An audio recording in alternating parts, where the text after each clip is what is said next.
Alright guys, so there's been a lot of confusion on exactly what's happening to Convergence of Fates. Blizzard has been really going back and forth on exactly how they want to adjust this trinket, so let's kind of go over it so you guys can know like what's actually happened. So first off, Blizzard actually didn't make a single change to Convergence when they first released the upcoming class changes, right? They said that they were going to look at the first week of Antor's progression and see what the data shows, and when they first released the notes, there was actually nothing about Convergence and Fury Warriors. Then a couple hours in, they added this little snippet.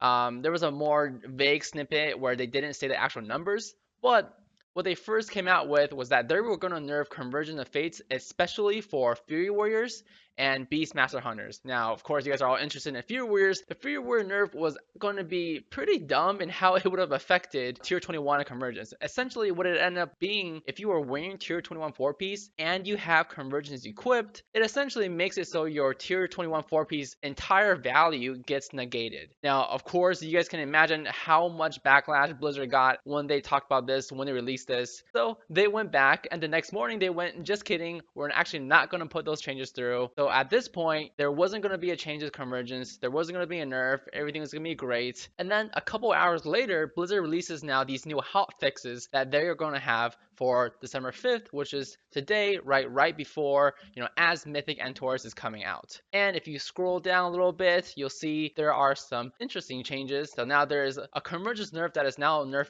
for everybody. This isn't just targeted to, Furies or Beastmaster Hunters anymore. Convergence of Fates for everybody will have its primary stat increased by 13% and its effect reduced to 3 seconds of cooldown reduction instead of the 4 seconds. So essentially, the previous nerf that we had like with Convergence, a few weeks ago or months ago, it's just another iteration of that, right? Just taking off another second of how much it reduces. And not only that, luckily Blizzard is seeing that there's consequences, of course, for when they just nerf Convergence and they don't give us anything back.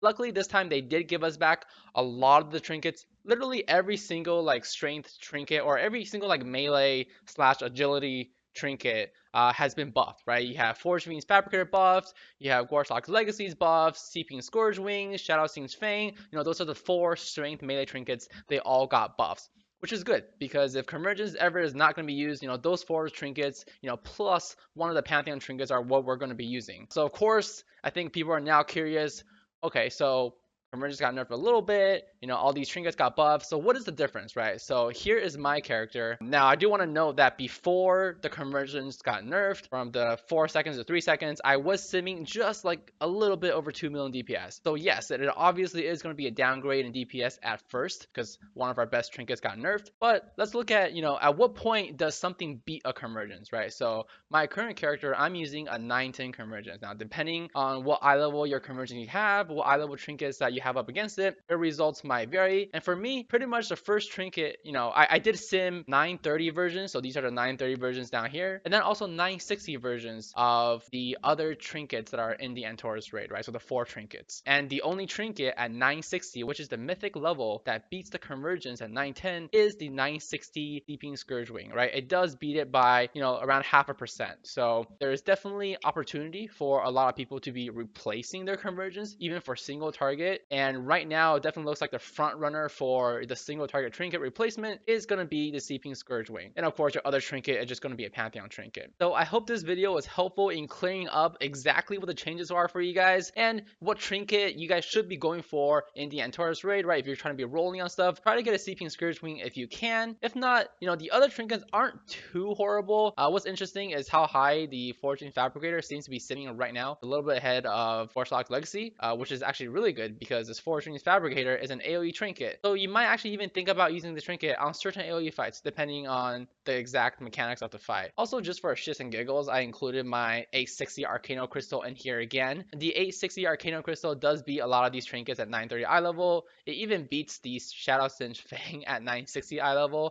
So if you guys are able to get a high eye level Arcano Crystal, that can definitely be a very good choice for you guys. Yes, it is weird that we're potentially finally getting rid of a trinket that's from our 2 raids ago, but we're still going to be most likely using a trinket that has been here since the beginning of Emerald Nightmare, right? I think the earliest that you could have gotten Arcano Crystal was last year, back in the beginning of October. So this trinket has been here for a while. So if you guys haven't been farming your Veiled Argonite crystals, trying to get a relinquished version, I recommend, yeah, you guys try to do that a little bit. Oh, and one other thing, of course, I will be streaming all of our Mythic and Taurus progression. There has been a slight change to my Twitch name, so instead of twitch.tv/Kelade92, it is now just twitch.tv/Kelade, and we'll be streaming all of our, Mythic progression through the Taurus raid. And thanks for checking out this video, guys, and feel free to subscribe to see more. See ya.